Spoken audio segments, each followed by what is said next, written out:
council meeting of June 9th, 2025. If you would, please remember to silence your phones. We've had some people who've had to be fondly thrown out of the auditorium for failing to observe that. Just kidding, actually, it's not a big deal. But if you would, it would help us. And if you would also, if you would like to speak during the public period, please fill out a public speaker card. That would help us keep track of people, and you can either are available out front or at the microphone, and start when you're ready to speak at our public period. So let's begin this meeting, as we often do, with a moment of silence. If you please join me now for a brief moment of silence.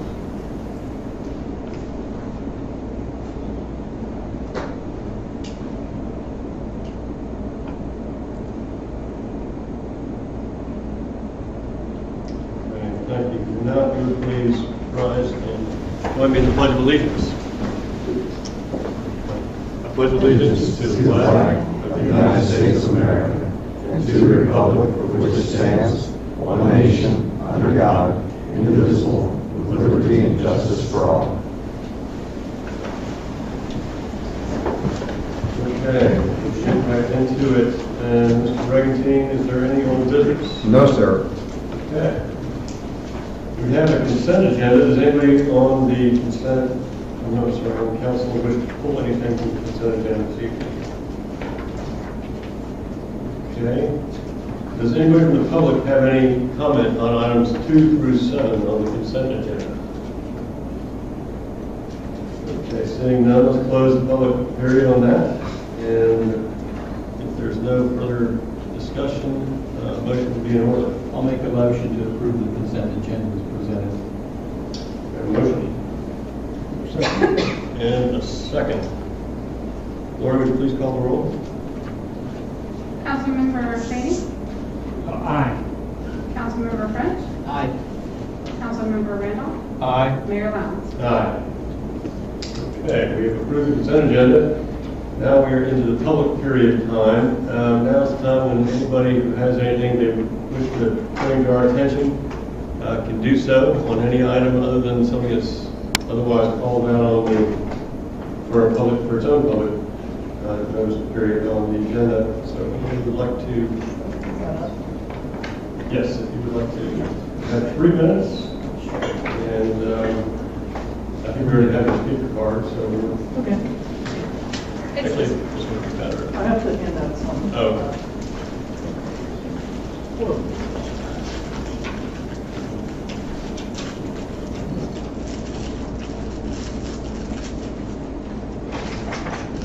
Thank you, sir. Thank you, sir. Thank you, sir. Thank you, sir. And can someone put this in? Yeah. Thanks. So, do you want me to go stand over there or? No?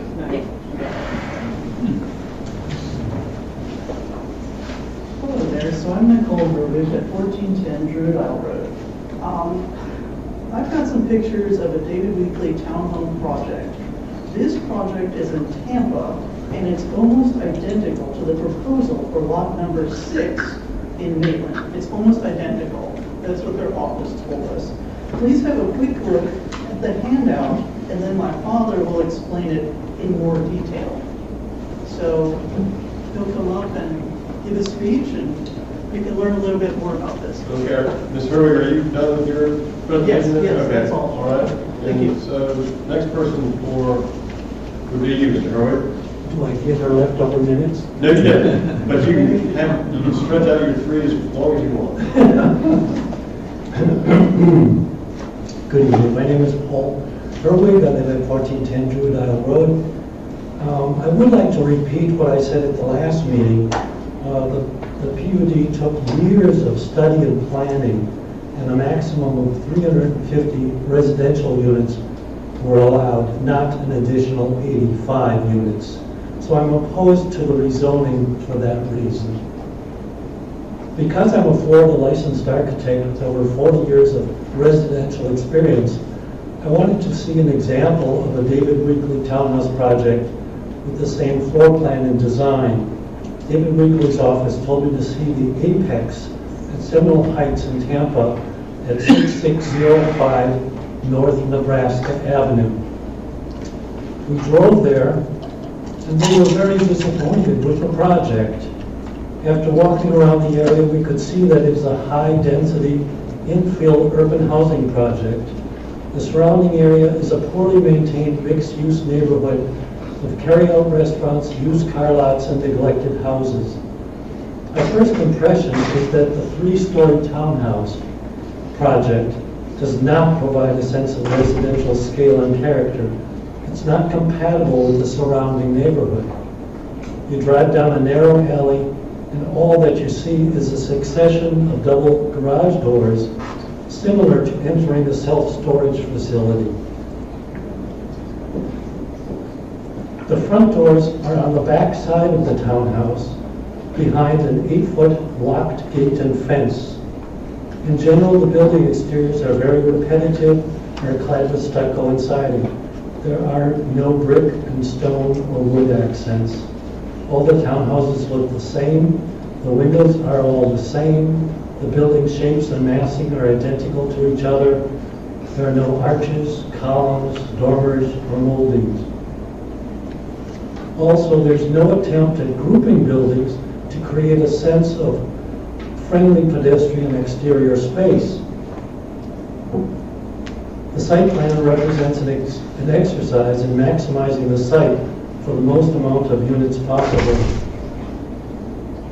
This David Winkler Tampa Townhouse project example demonstrates an insufficient level of residential scale and character required for Lot 6 at Trelago.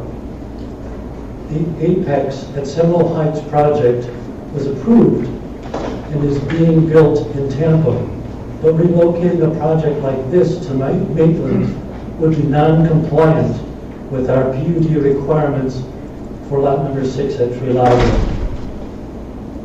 To sum up, our upscale, peaceful neighborhoods and beautiful homes are what attract families to Maitland. This proposed development does not contribute, but instead detracts from this mission of creating and maintaining an enviable community.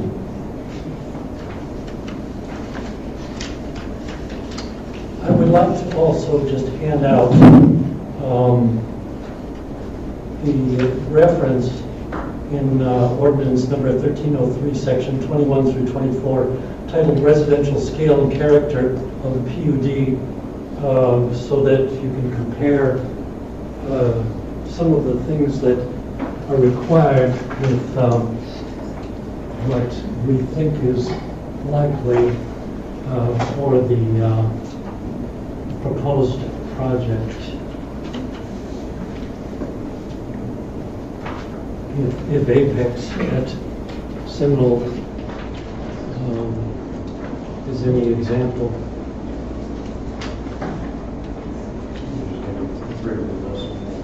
Okay, and what to ask? Well, I'll give this one to you. Okay, thank you, Mr. Gerwig. You're welcome. Does anybody else like to take advantage of the public period? Excuse me, we're in the public period, or? Chief, we got a few, thank you. Okay, yes, so Chuck Fletcher. Would you like to, or? We'd like to both come up together if you don't mind. Okay.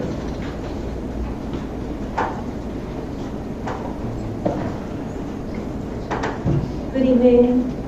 Thank you for allowing us this opportunity to speak. I'm going to try to talk fast because I know we only have 6 minutes between the two of us.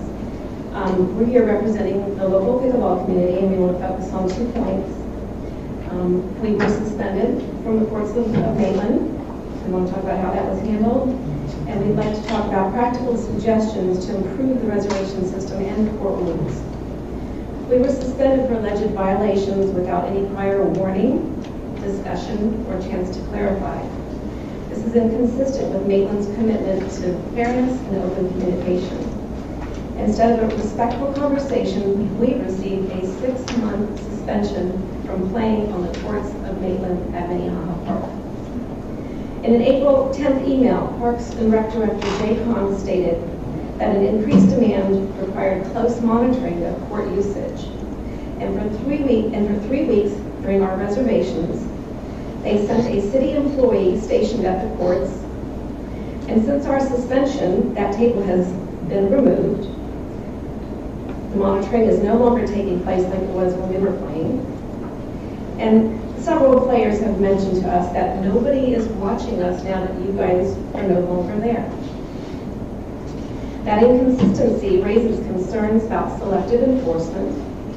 Jay also stated there's been a significant attempt to ensure a fair and equitable system is in place. We respectfully ask, what is equitable about a strict enforcement for some players while others face no accountability for similar violations? Our suspension partly stems from allowing others to join us on the court. Players that the city's own monitor allowed to come in and play with us. We assumed that this was acceptable since they passed through the gatekeeper. Now we realize that the monitor allowing the players to come in was a violation for the players to come in and play with us. No one corrected us during any of our reservations. This could have been addressed with a simple conversation or the court monitor preventing random people from just showing up to play. We genuinely believe that the monitor's approval meant everything was okay. Why did the city allow this to continue? Quietly building a case behind the scenes against its own residents. This approach has led to confusion, frustration, and a breakdown in trust. And it stands in direct conflict with the city's stated mission, which is, quote, to provide the level of service necessary to maintain the excellent quality of life that is enjoyed by citizens, business partners, and visitors. On March 16th, we were fined for a no-show at the courts. However, we provided time-stamped photos that we had posted on social media, clearly showing that we were present and playing. That day, I remember it clearly because Orlando City soccer players were on the courts, ironically playing without a reservation, and they didn't get in trouble. We were then emailed by Mark, the city manager, that we would be given the, quote, benefit of the doubt, and our money would be refunded. The evidence that we provided, there was no doubt. It was clear, and we are actually still waiting on our refund. After our suspension, there were several occasions when we would pass by the courts. We were just really curious, and we thought we'd kind of track things. So we never saw a court monitor.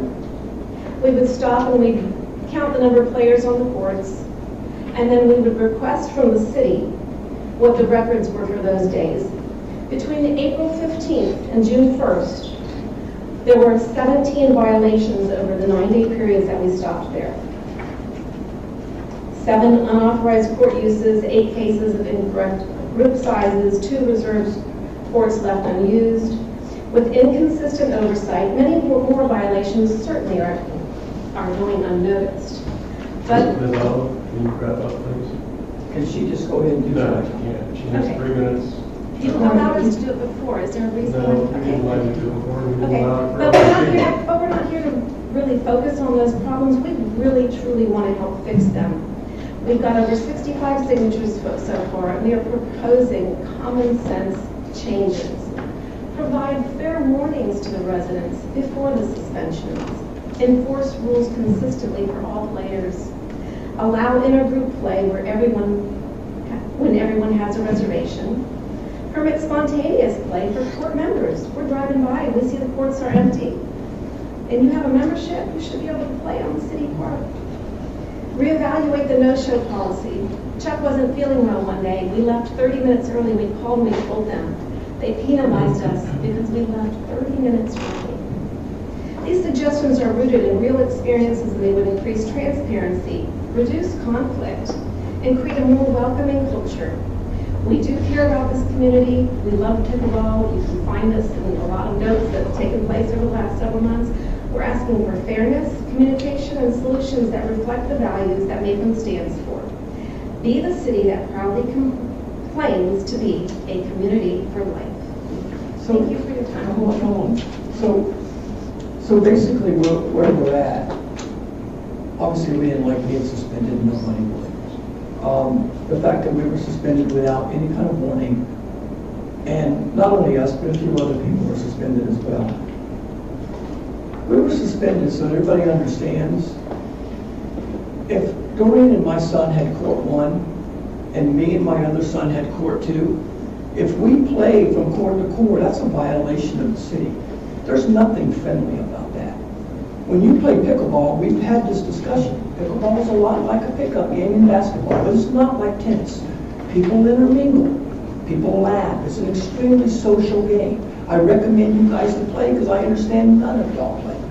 And without playing, that's a real big problem for me is, how can you not play the game and yet write rules for something you don't really understand? You know, when I was part of the corporate world and we did HOAs, we hired companies to draw the documents up for HOAs because we didn't want this same problem that we're having right now. And a no-show, we go to the court, we don't feel good, we leave, we get penalized. We're not kids, we're grown-ups. And we're just simply trying to have fun. We've made it clear from day one. All we want to do is play pickleball and have fun. And we appreciate your time. We've said enough. Thank you. Okay, thank you, Mr. Fletcher. Thank you. Does anybody else like to take advantage of the open period? Okay, seeing none, let's close the public period, and we are moving on to decisions. And the first decision is about the alternate member appointment to Metro Plan. Orlando, Laura, would you like to introduce that item? Yes, this became vacant upon the terming out of former Councilmember Weil. I just want to point out that this is a commitment for once a month at 9:30. Does meet down in Orlando. Looking for someone to serve as an alternate to Councilmember Guy. Okay. And this is a position that is open to us as one of the cities of North County. That's correct. And it allows the municipalities in the area to be involved in transportation planning process that the municipal advisory board takes up. Okay. So this is an important function. I know that Lance has done it in the past. We've had other people do this. And Bill, I know you have a lot of experience in this, or you experienced Metro Plan in some fashion before. Does anybody have any desire to serve on this? Or? I'll take the alternate position. Okay. Does anybody support Bill? Because I know he's third. All right, so make it unanimous. Bill, thank you for stepping up on that. That's we definitely need in transportation, one of our most difficult issues, and somebody with your background would be very helpful to have on that representing the city. So thank you. Okay, and now we have made our decision for the evening. We're in discussion, which is the initial city council review plan development amendment, Maitland Concourse North Lot 6.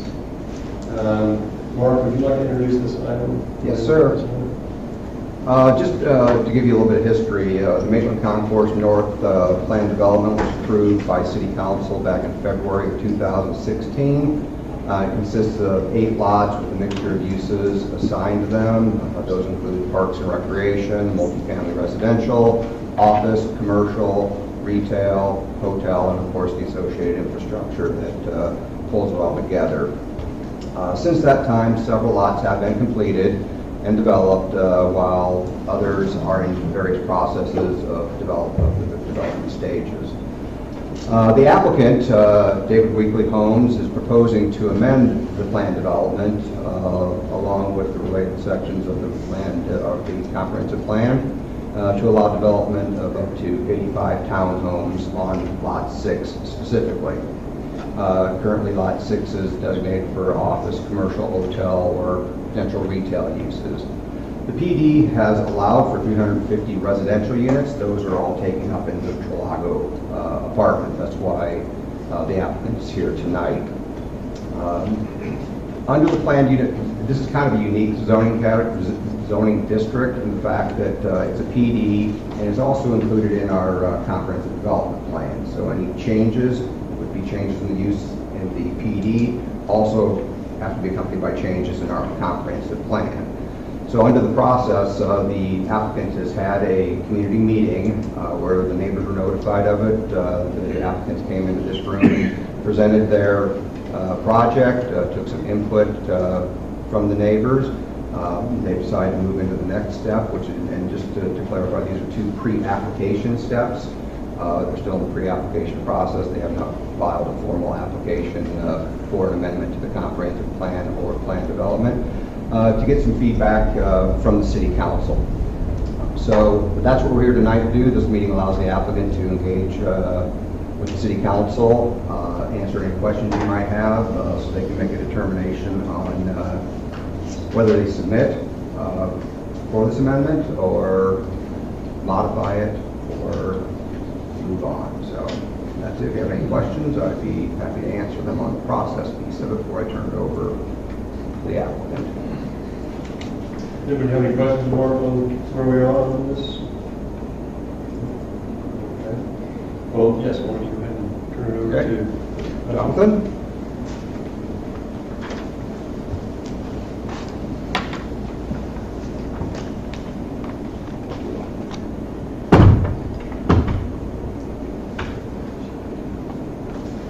This one? Yep, that's it. And then to advance the slide, just scroll. Should be 3 different. You can actually page down. Is it 3 different PDFs? Oh, there you go.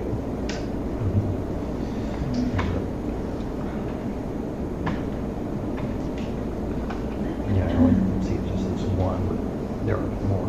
Yeah, there it says there. Okay, just scroll.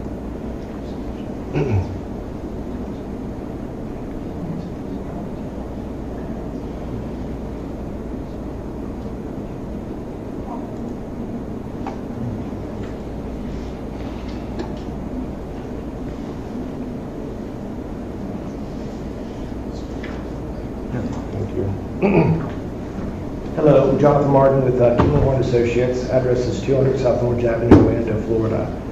Thank you for letting us be here today. I just wanted to kind of start out with the elevations because this is kind of the theme, and being here working through Trelago over about almost 20 years now. We will partner with staff as well as ultimately you guys making the final decision on the elevation. So these were kind of themes and ideas. I'm not familiar with the project that was mentioned earlier, but I can assure you that the goal of this plan is to make it a very walkable and integrated part of what Maitland's come to expect. Again, these are kind of theming ideas that we'll be able to grow on and partner with and embellish on as we go forward with the site plan. And the site's about 7.5 acres, and we were entitled for a little over 150,000 square feet. So it's a much denser, like 25% of the traffic. It's a lot less dense project than what was originally planned, and I think that this will integrate better to the community. Here's some additional elevations that, again, we're just theming now, something that staff hasn't even been able to provide any input or you guys. So I'm not sure if you want me to go through the entire presentation, and we can come back to any parts that you want to, or do you want to ask questions as we go along? I think we'll speak up when the spirit moves. Sounds good, thank you. I did want to point out the site plan. Let me see if I can zoom in here.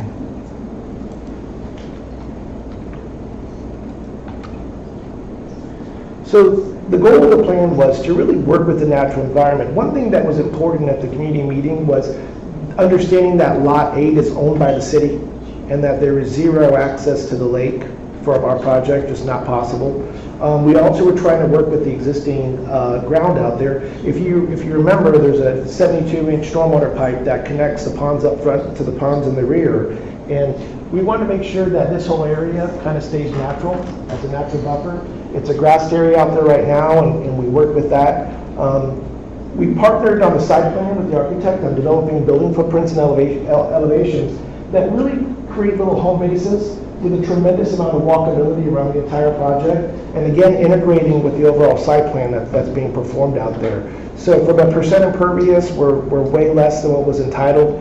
Can you imagine a 150,000 square foot office building with 400 or 500 parking spots? That's what's currently in the program. So this is a much less intense project, and it's going to be a project that I think, after y'all put your touch on it, a project that we'll all be very proud for. So that's kind of it for our presentation, and then we're here really just to take any input and answer any questions you guys may have. Okay, thank you, Mr. Martin. So I have a question. Where is the parking in the individual units there? Correct. I don't see a parking lot. So each of the units, there's 2 parking spaces in each unit, and then we also have visitor parkings randomly. As you can see, we have the ability to add a lot more parking if we wanted to, partnering with you guys, like more, extra parking if we think it's needed, so we have room on the site to do that. But yes, each unit will have 2, and then you also have some community parking for guests and things like that, people that come to visit. So you're changing the use that is in the current PD, and so as I understand, there's no more residential left. Is that correct? That's correct. This process that we're in now is the PD process, but yes, we'll change the comprehensive plan to really leave the flexibility in the PD that it could, still be, but the goal is to add the 85 units to the PD that would allow for this project to move forward. Okay. Is this the last undeveloped lot there? There is another lot 3 that's existing, but that may be happening soon, so good news. Okay, and that's unrelated to your development? No, it's not. Lot 3 is right here. It's the parcel right here, next to the current retail, next to the shops and everything right out front. Okay. And maybe this is not in your purview, but what would be coming in there if we're out of residential generally? Do you have any idea what? Commercial indoor hotel is what's currently entitled. They will have to go through a PD, just like we're going through here. And so could you restate again what the current intensity of the entitlement is there and what you're trying to do? Correct. So it's a 160,000 square foot office almost, plus with parking garage, and we're proposing to do 85 townhome product. And as you said, we spaced around the project to create little pocket parks and theming, making it a very strong pedestrian and really just enjoying the tree views from lot 8 and around the project. So you come in the main entrance here, and then there's the one loop, and then these are the alleyways that people will come in and park their vehicles. Do you have can you zoom out a little bit to give a little context of where you are on the? Let me go to the one before. So this is, zooming out, we got Maitland Boulevard along the front. Lot 3 was the lot that I mentioned was not, and then this is between Lot 8, which the city owns, and then Lot 7, which is Trelago, and the residential uses, and then Lot 2, which is the commercial.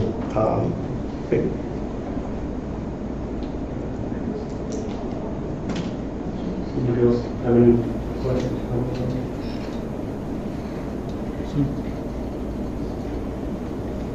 Who owns track 5 and track 6?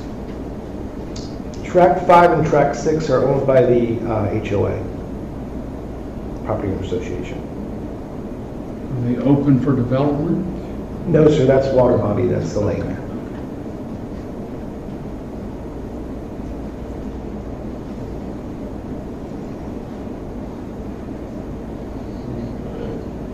And the entrance would be, where would you come in to get there off of Maitland Boulevard? You come in that? Correct. So you'll have the two signals, the one that exists here and the one that exists here, and you can either come in around here and make a left in, or you can come through here, or you could go behind too as well and come through here.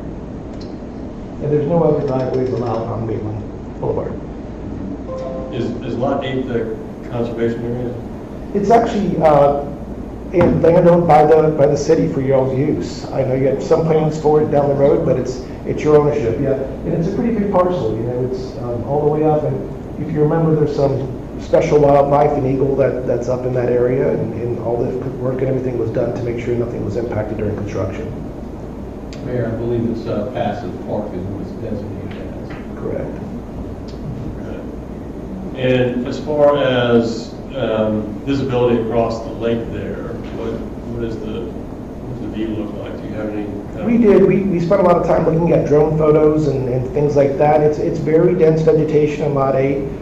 We feel that even when we did it, it was kind of maybe even a disadvantage to ourselves because it was in December and January when we took the photos, and it wasn't as lush as it is now, even growing much thicker now. But some of the concerns that we heard was maybe even embellishing and adding a little more landscaping and a little more buffering. I think it would be very difficult once this project's implemented that you'd actually be able to see these residences. The big houses and then these units are 45 feet, and then you have very heavy vegetation here. There's a little opportunities in here that we could add some additional landscaping, but primarily it's pretty well blocked. And we're working towards more exhibits and things like that that'll show drones and photos and everything and give you guys more empirical data going forward. But yes, it's very well screened. Compared to a 3-story, $160,000 office building with parks, it's going to be barely noticeable. Okay. And you're looking at what, 2-3 stories? 3 stories right now.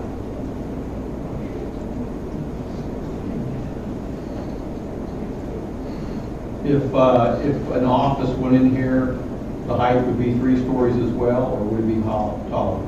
It would be 3 stories, but I think the building itself would be a lot taller. The floors to floor would be a little different than residential, so you're probably looking at a 50 to 60 foot building. And again, it would have to go through a PD mod, so all the criteria would have to be established. We didn't put a height on it when we did the original PD. We just said 3 stories, with a height to be determined as part of the elevations that you guys would review as far as residential scale and character. But it probably realistically would be over the 3-story residential.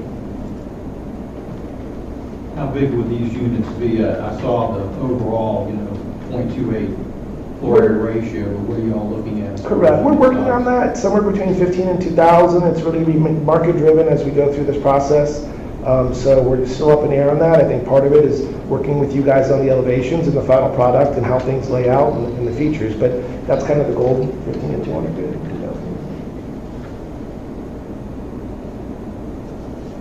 Does the PD have what your landscape requirements are? And I know we don't have anything here to look at, but... Yes, sir. It has existing criteria, but again, we're willing to partner with you guys on anything that we want to tweak to the PD.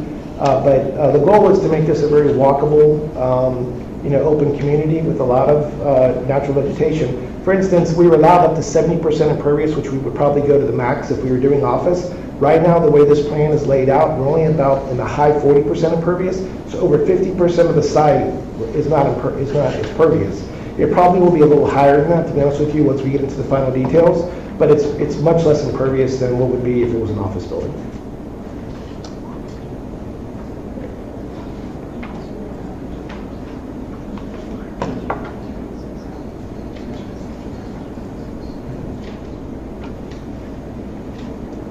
Mayor, this isn't for the applicant, but for the city manager. Where does this fall in this new state legislation of live local?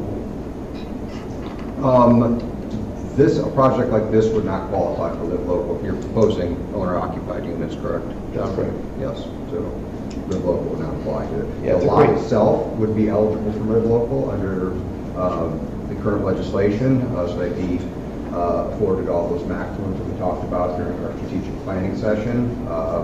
So the lot itself would be eligible because it's a non-residential lot in the city. A development of this nature would not be eligible. What would that process look like if this doesn't move forward and the developer comes back with a live local type scenario? What would that look like?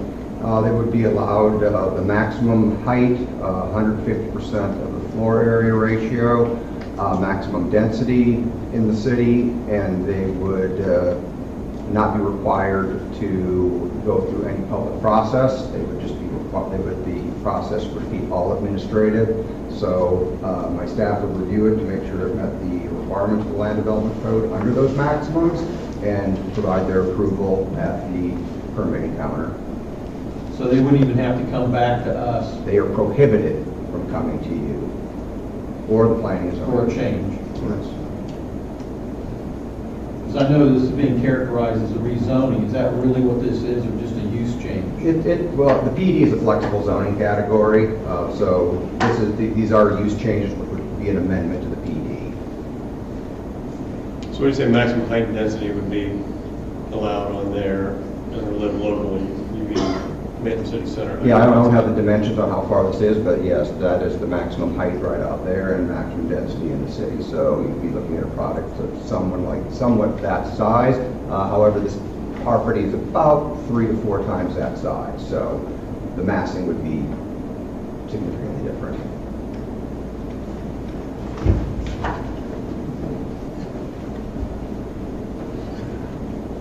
And so you said you're looking at owner occupied, is that right? Is that making a comeback? Yeah, be simple, absolutely. We want homeowners in here. Okay. Yeah, and I know there's, that's often the dream, but sometimes it doesn't always come through. But you're pretty good about that. Yes, sir.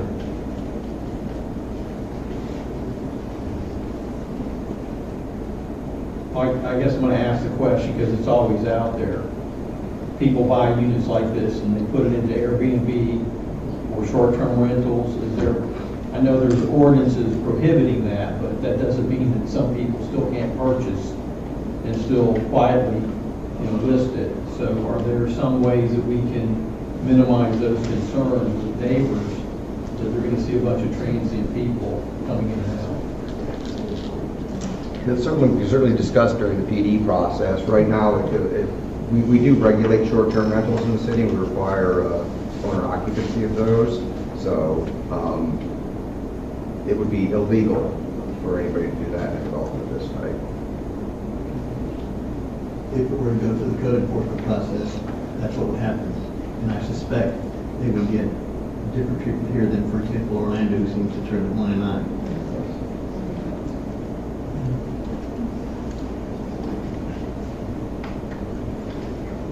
There are issues of traffic, impact on traffic. Yes, thank you for bringing it up. It's significantly less, about 25% of the traffic at the office building, so it's significantly less traffic will be based on this project than it would be if it was the office building.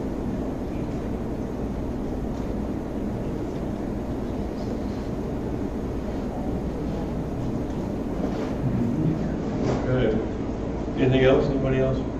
Well, when y'all went through the original process and this was designated office and 150,000 square feet, and as you said, based on probably our parking code today, we're looking at anywhere from 300 or 500 spaces.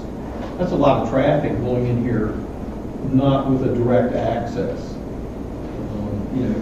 Going through the commercial site or around it, and then coming up circuitously through this access road, that'd be a major traffic issue for this area.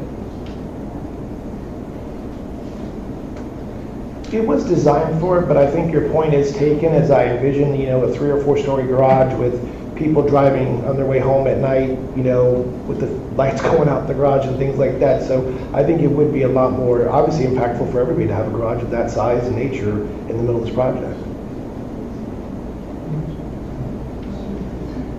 I think, Bill, was your point that just the number of residences out there kind of funneling into stoplights that are not made for that purpose? Or? Well, I think this is less intensity. I mean, you have 85 units, say 160 people if you have 2 cars per unit, husband, wife, boyfriend, girlfriend, roommates. So if you had 500 vehicles going in and out daily, accessing the offices, or even a hotel where you have transient every day coming in and out, it's going to be more intense than roughly 160 cars. Right. Well, yeah, I think that's kind of a common misconception is people think, when more residents go in, that they're going to, traffic will come with it, that causes the problem. And I think, in my experience, just take Maitland City Center, for instance, with all its residences there, and I think everybody at the time was really concerned that was just going to totally bog up what is already a very clogged intersection down here, or the Packwood intersection. And you can come out there at any time of day and you'll never see, a problem with people coming out. And there's no, the intensity, the traffic intensity generated by residential is really just much less than it would be if you were to put it in Trader Joe's or whatever, restaurant or anything else, any commercial, because those generate so many more trips per day. So yeah, this would be perhaps more gentle on the intersections than would be a commercial development.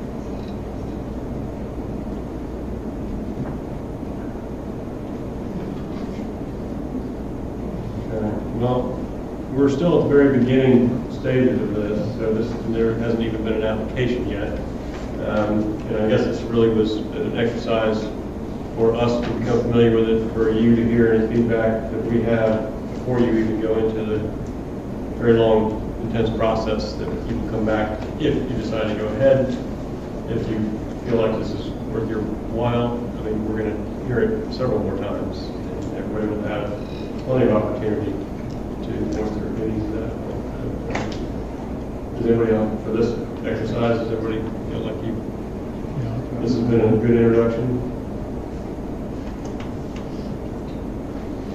Okay. Well, thank you, Jonathan. Thank you.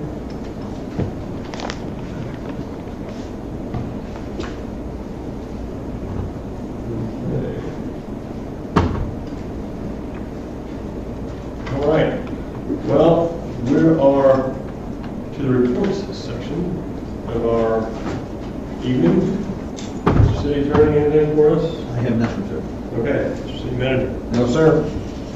All right. Two down. City Clerk? Nothing. Nothing at all. Council? Wow. Nothing, I hope Vance is having a good time in Scotland. Yeah. Yeah, me too. Yeah, we're down bad tonight, but apparently it's having a good time. So he calls about when he gets back. All right. Good. Well, thank you for coming out this evening, everybody participating. We're adjourned.